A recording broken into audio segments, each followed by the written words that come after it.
Good morning, students. Welcome back to online analog electronics class. Today we are going to discuss about the PN junction diode biasing and the VI characteristics of PN junction diode. Before going to discuss these VI characteristics of PN junction diode, I am going to rewind some of the important things which are very useful to analyze the VI characteristics of PN junction diode. VI characteristics nothing but it is voltage and current characteristics. By applying the voltage to the PN junction diode, we are verifying the current of the PN junction diode. Current through the PN junction diode we are going to verify. That is named as, it is a VI characteristics of PN junction diode. Then, and to study that VI characteristics of PN junction diode, we must rewind some of the important definition and some of the important concepts which are needed to understand that VI characteristics of PN junction diode. First one, I am going with the drift current and diffusion current. Drift current and diffusion current. Drift current is nothing but whenever we are having one particular semiconductor, that is, let us take the N type of semiconductor. N type of semiconductor made with, we know that N type of semiconductor, by taking the pure semiconductor, that is silicon, we are adding the pentavalent elements to that pure semiconductor, that is silicon, such that it is going to create the more number of electrons than the holes. In case of N type semiconductors, electrons are more, so that we can call it is negative charge is more than the positive charge, so that it is named as N type semiconductor. N stands for negative. In N type semiconductor, whenever this N type semiconductor is there in the PN junction diode or PN junction, here electrons are more and here electrons are less, so that there is a concentration gradient in between the P and N material. Here this is having the more electrons and it is having the less electrons, so that electrons wanted to diffuse from N side to P side. Whenever it wanted to diffuse from N side to P side, then electron is going to collide with the semiconductor atom. Here the semiconductor atom is there, it is going to collide the atom. And such that it loses some velocity and again it changes its direction. That means what? It is going to collide such that it takes some another direction. Again the same electron is applied with some more voltage and it takes the again the velocity, again it gets the same velocity, again it is going to strike the one more semiconductor atom, such that again it changes its direction. That means what? Electron has been drifting from this negative charge to the positive charge, negative charge to the positive charge. Drifting, it has been drifting. Drifting is nothing but change. There is a change in the velocity. Electron has been moving with the various velocities, and that so that it can conduct the current. That means what? Whenever a charged particle is moving, then we can have a quantity that is called current. Now the electron has been drifting from negative to positive side, it has been moving so that it conducts the current, and that current is named as a drift current. This is very important definition. Any one of the definition from the drift current and diffusion current can be asked in the exam for the 2 marks or 3 marks. Drift current, whenever there is a PN junction diode, it has been existing the concentration gradient between the P and N material, so that electrons are wanted to diffuse from N side to P side, and whereas holes are wanted to diffuse from P side to N side. In such cases, electron will get some velocity due to the applied voltage, so that it is going to move towards the positive side. It is going to move towards the positive side. And in moving towards the positive side, it is going to strike one atom, such that it loses its velocity, it is going to reduce its velocity, and such that it changes its direction. Again the same electron is applied with the same voltage, again it takes the same velocity, again it moves towards the junction. That means there is a change in the velocity of electron. And due to this change in the velocity of electron, we have been getting one current, and that current is named as drift current. The electron has been drifting. It has been changing its direction. It has been changing its velocity. And this is named as drift current. And coming to the next one is about diffusion current. You should understand that drift current and diffusion current can be achieved, can be occurred in only one semiconductor. We are not comparing with the two. We are taking n-type semiconductor and it is moving towards the positive side, so that it is striking the atom such that it get change the velocity and it can change the direction, and which constitute the current. That current is called drift current. Then next I am going with the diffusion current. Diffusion current is also can be occurred in one semiconductor. Let us take the example of n-type semiconductor. N-type semiconductor, take the example of n-type semiconductor. It is non-uniformly doped n-type semiconductor. That means what? We are having n-type semiconductor in which some area is having the more electrons and the same in the same semiconductor, and remaining part or other area is having some less electrons. In the same semiconductor only, in the same n-type semiconductor only, some area is having the more electrons and some area is having the less electrons. So that within the semiconductor it has been existing the concentration gradient, so that these electrons wanted to diffuse from high concentration to low concentration. Electrons wanted to diffuse from high concentration to low concentration. This constitute the current. That means what? Electron will move from high concentration to low concentration, so that it exhibits the current, and that current is named as diffusion current. Based on these two definitions, we can analyze the VI characteristics of PN junction diode, so that I am going with the drift current. Drift current is nothing but it is a current due to drifting of electron. It is a current due to drifting of electron. That means what? Change in the velocity, change in the direction, which constitutes the current, that is drift current. In case of diffusion current, and this can be occurred in the non-uniformly doped semiconductor material. If you take the n-type semiconductor, the area, some area will have the more concentration of electrons and some area will have the less concentration of electrons, so that electrons are wanted to diffuse from high concentration to low concentration, and such that it constitutes the current, and that current is named as diffusion current. And we have studied the formation of PN junction diode. We have studied the formation of PN junction diode, and by taking the silicon material, we are divided into two equal halves. In one half we have formed the n-type semiconductor, in another half we have formed the p-type semiconductor. Then here you may have the question is that what is the necessity to have the n-type semiconductor and p-type semiconductor? Generally, semiconductor is nothing but it is a substance which conducts the current, which is less than the current of conductor and more than the current of insulator. Semiconductor is nothing but it is a definition from the semiconductor. It conducts partial current. Sometimes it acts as a conductor, sometimes it acts as an insulator. Semiconductor, partial conductor is named as semiconductor. But in a semiconductor, generally if you go with the classification of semiconductor, there are two types of semiconductors are there, that is pure semiconductor and impure semiconductor. Pure semiconductor is also named as intrinsic semiconductor, and impure semiconductor is named as extrinsic semiconductor. Pure semiconductor is called intrinsic and impure semiconductor is named as extrinsic semiconductor. The best example for the intrinsic semiconductor, the fourth group elements in the Bohr's modern periodic table is called intrinsic semiconductor. The best examples for the intrinsic semiconductor: carbon, silicon and germanium. These three are the best example for the intrinsic semiconductor. But even though we are having the intrinsic semiconductor, we are looking for another semiconductor that is called extrinsic semiconductor. What is the necessity to go for extrinsic semiconductor even we are having the intrinsic?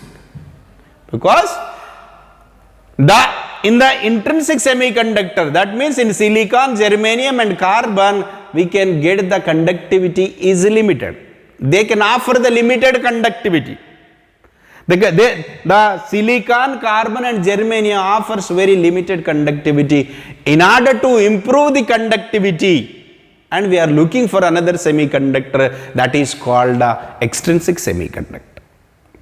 In extrinsic semiconductor, again we are having the two types, that is N-type semiconductor and P-type semiconductor.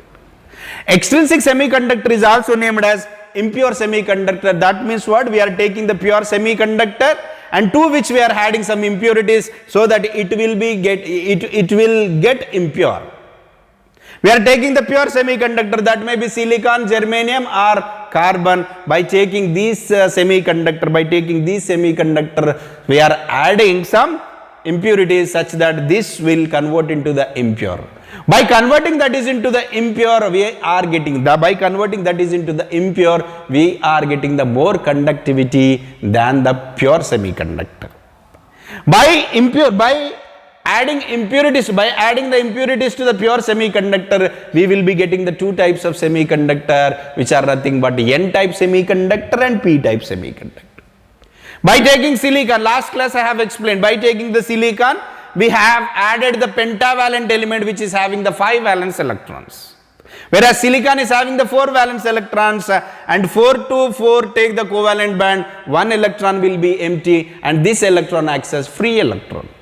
One atom will give the one free electron such that the silicon is some combinations of some millions of atoms, so that will create the more number of free electrons, so that N-type semiconductor is with the more number of free electrons.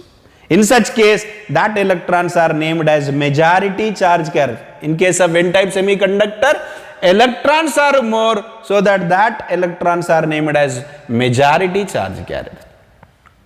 And in the same N-type semiconductor, we can get the very less number of holes and whose charge is positive, and so that they are called as minority charge carrier. N-type semiconductor is the one in which the majority charge carriers are electrons whose charge is negative, and the minority charge carriers are holes whose charge is positive. In what way we can form the N-type semiconductor? By taking the silicon, we are adding the pentavalent impurities such that each atom will give one free electron. And coming to the P-type semiconductor, by taking the silicon, we are adding trivalent impurities to the pure semiconductor. We are taking the silicon, we are adding trivalent impurities. Adding the impurities to the pure semiconductor, we know that it is called doping. The process of adding the impurities to the pure semiconductor is named as doping. By using the process doping, we can get the impure semiconductor from the pure semiconductor. That means what? We are taking silicon, now we are adding a trivalent element. Tri means that will have the 3 valence electrons. So the aluminum is a trivalent element.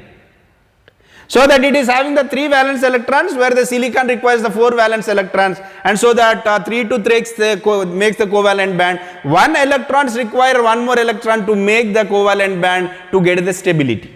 In absence of electron, it makes the covalent band, and that absence of electron we can assume it to be, it is a hole, it is a positive charge. That means what? Each atom of the silicon is giving one hole, such that the millions of atoms will give the more number of holes, so that in case of P-type semiconductor, holes are more than the electron. Holes are more than the electrons, and these holes are named as majority charge carrier, and these electrons in the P-type semiconductor is named as minority charge carrier. And here this is P-type semiconductor, which is having the more holes and less electrons. Holes are majority and electrons are minority. And this is N-type semiconductor, and it is having the more holes than the holes and more electrons than the holes, so that electrons are named as majority and holes are named as minority. Whenever a junction formed between the P and N material, immediately it forms the depletion layer across the junction on both sides due to the positive and immobile ions. Because this is having some high concentration, P-type semiconductor is having the high concentration due to the holes, and here this n-type semiconductor with respect to the holes, it is having the less concentration. So that holes wanted to diffuse from n side to p side, whereas electrons wanted to diffuse from n side to p side, so that there will be a recombination of electron and hole across the junction. Due to this recombination of electron and hole across the junction, they forms a layer due to the immobile ions. Positive immobile ions depleted. The positive immobile ions depletes one layer in the n-type semiconductor. Then positive immobile ions deplete a layer in the n-type semiconductor, whereas negative immobile ions deplete the layer in the p-type semiconductor. Here this is positive immobile ion, this is positive immobile ion. That means what? The electron has been losing by the atom, so that it has been converting into the positive ion. Here electrons are more, that means what? Each atom is having one extra electron, and that electron will be accepted by this one, and so that these atoms are named as donor atoms. These atoms in the n-type semiconductors are named as donor atom. And now this atom, this electron will be accepted by the hole, because hole is nothing but it requires one electrons, and so that the absence of electron is called hole, and so that hole wanted to take that electron, so that by taking that electron, that atom will be converted into acceptor atom, that is called as acceptor atom. Here electrons are more, so that electron has been giving by the atom, so that it has been converting into the negative immobile ion, and the same electron can be accepted by the hole, and such that by taking the electron it has been converting into the positive immobile ion, negative immobile ion. And here a layer is depleted across the junction on both sides due to the positive and negative immobile ions, and so that this layer is going to stop the further flow of electrons from n side to p side.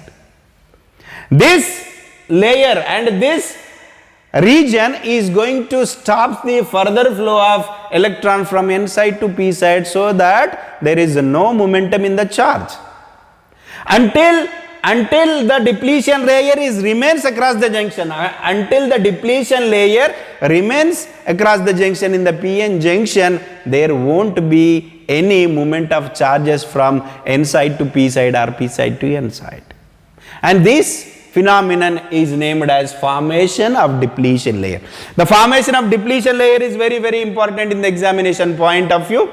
Due to the concentration gradient, there is a change in the concentration of charge carriers in p and n, so that electrons are wanted to diffuse from n side to p side, and so that by diffusing from n side to p side, there is a electron and hole recombination. Due to that electron and hole recombination, a layer is depleted across the junction on both sides, and due to the positive immobile ions in the n type, due to the negative immobile ions in the p type, and the layer is going to depleted, and that layer is called as depletion layer or barrier. And that depletion layer is going to stop the further flow of electrons from n side to p side. And this depletion is going to have the potential. That means what? It is positive and it is negative, and the two charges are there, and they are separated by one line or one junction, so that they create one electric field. The direction of electric field is from always negative to positive. It is the direction of electric field. It creates the electric field, and the direction of electric field is about E, and it is from negative to positive. And now it is going to have, due to the electric field, it is going to have the particular voltage, and that voltage is named as barrier potential or depletion potential. Or we can call it is height of the barrier. This is nothing but it is a barrier, height of the barrier or barrier potential all remains same only. In the last class I have explained that the barrier potential of silicon p-n junction diode is 0.6 volts, and the barrier potential of germanium p-n junction diode is about 0.2 to 3 volts. This is very, very required information to analyze the p-n junction diode in forward bias and reverse bias. Now I am going with the biasing of p-n junction diode. biasing of p-n junction diode.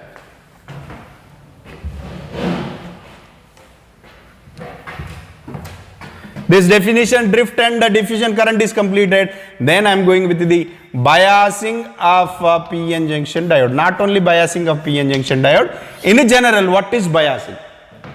For example, this is a semiconductor device. In order to get the function from this one, first of all, it has to be on. It has to be biased. Then only it can give any function. That means what? To make on this one, we need to apply some voltage. To make the function, to get the function from this one, first of all, it requires to apply it with the voltage, and applying the DC voltage to any electronic device or component is called biasing. For example, if you take the mobile can be biased with the battery, because if you remove the battery, it can't work, because all the required voltage has been given by the battery only, and so that by using the battery, the mobile has been biasing. In similar to that one, we are having the p-n junction, diode. From that we require to get any function, or we require to conduct the current through the p-n junction. In such case, first of all, we require to apply the voltage.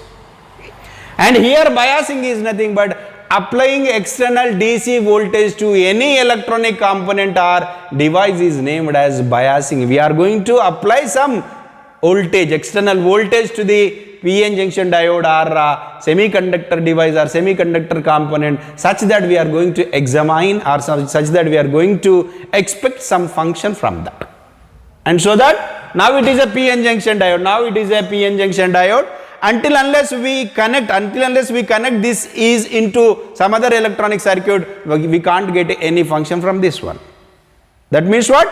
We have to connect this into one circuit, and it has to be properly biased. That means what? It has to connect it with some voltage, then only it will provide the required function. So that applying external DC voltage to the any electronic component is called biasing. That means what?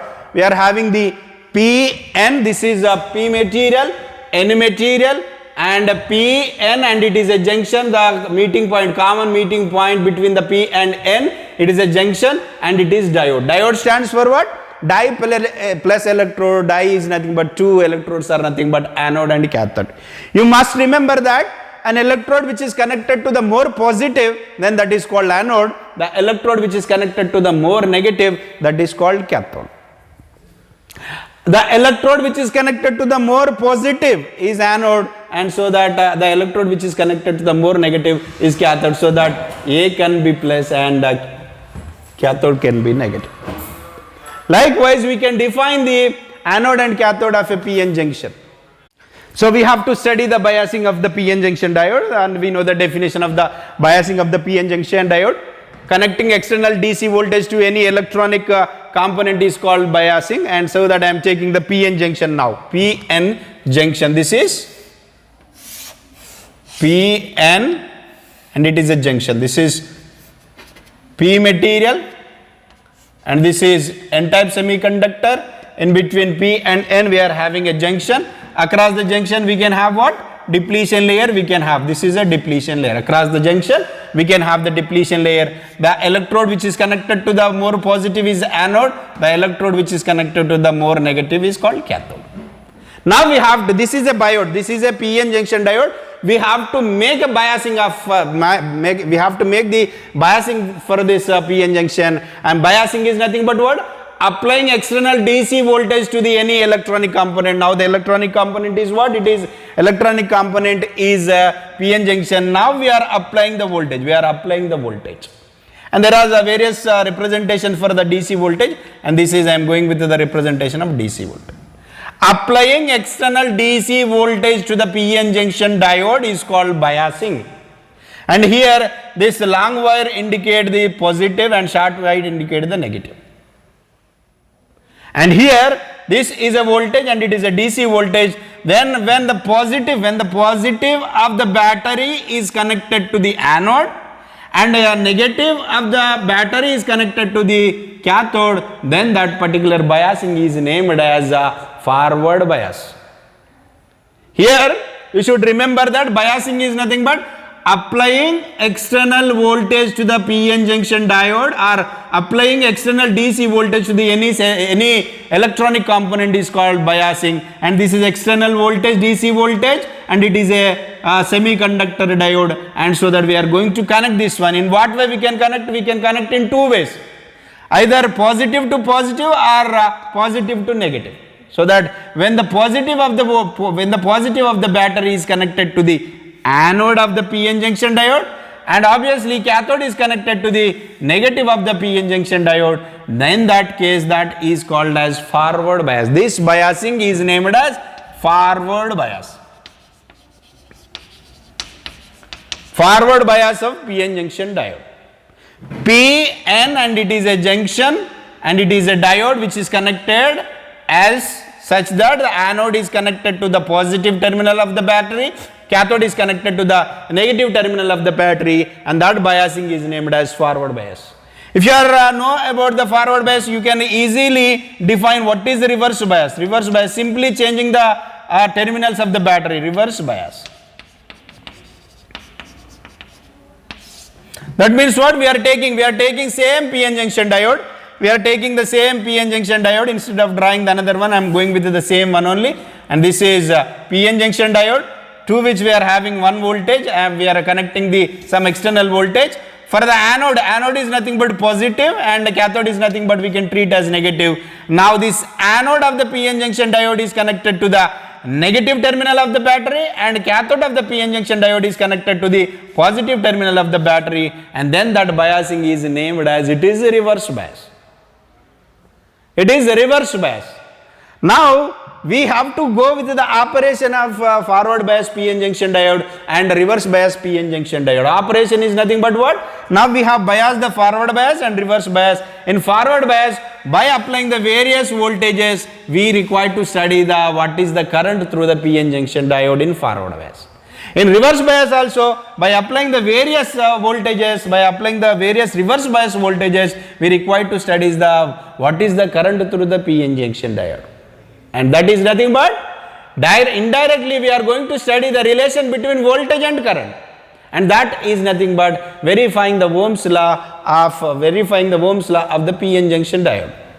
PN junction, as I am clear that PN junction diode can be connected in two ways. One is called forward bias, another one is called reverse bias. Forward bias is nothing but what?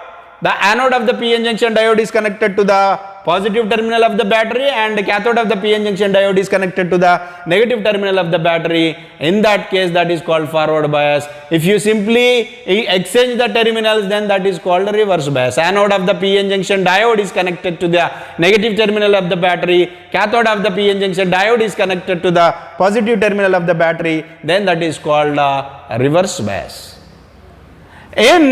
By connecting the PN junction diode in forward bias and reverse bias, we must study its operation, and after studying the operation, we have to plot all the things whatever we studied in the operation into the graph, and that graph is named as VI characteristics of PN junction diode. I hope clear that is.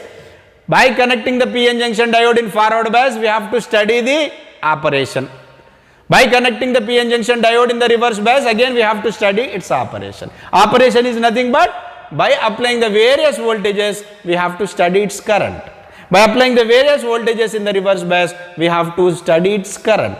And by having the voltage and current in forward bias, voltage and current in the reverse bias, we can plot a graph, and that represents the VI characteristics of PN junction diode. From the VI characteristics of PN junction diode, we can easily understand that in which biasing the PN junction diode has been conducting the current more. Because we are going to study the voltage and current characteristics in PN forward bias and reverse bias. By comparing the forward bias currents and voltages, and with respect to the reverse bias current and voltages, we can come to have a conclusion is that in which biasing the PN junction diode is going to conduct the current. Obviously, the PN junction diode conducts the current in forward bias. In reverse bias, it conducts very negligible amount of current, and that current is named as leakage current or reverse saturation current. I am explaining the two valid points in the operation of PN junction diode. When the PN junction diode connected in forward bias, it conducts the well amount of current, and that current in terms of milliamps. In PN junction, when it is connected in forward bias, it conducts the current due to the majority charge carriers. Whereas the same PN junction diode conducts the connected in reverse bias, it conducts very negligible amount of current, and that current is named as leakage current, and that leakage current is also named as saturation current, and that current is very small.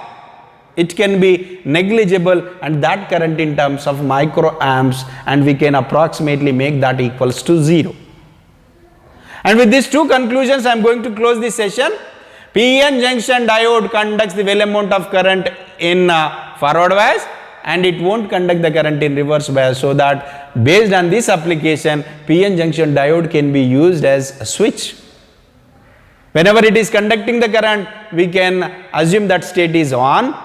Whenever it is not conducting the current, then that is called off. If you wanted to have if you wanted to act the PN junction diode as a switch to on state, you can operate the PN junction diode in forward bias. If you wanted to operate that as switch in the off state, you can operate the PN junction diode in a reverse bias. This is one of the application of PN junction diode. Another application of the PN junction diode, the PN junction diode has been conducting the current in one direction, that is in forward bias only. In another direction, it is not conducting the current, and that is in reverse bias. So that it has been conducting the current in one direction. Based on this property, the PN junction diode can be used as a rectifier. Rectifier is nothing but what? Rectifier is a device which conducts the current, which converts the alternating current to the direct current. The PN junction diode is going to convert AC to DC. It is only the component which can convert AC to DC, so that most important component in achieving the rectification is nothing but diode. In other words, simply we can tell that diode acts as a rectifier. Diode acts as a rectifier. Likewise, based on the PN junction diode unilateral property, we can have the many applications from the PN junction diode. If you open any electronic component, any electronic device nowadays, whatever we are using, remotes, cell phones and the TVs, you can find the lots of PN junction diodes.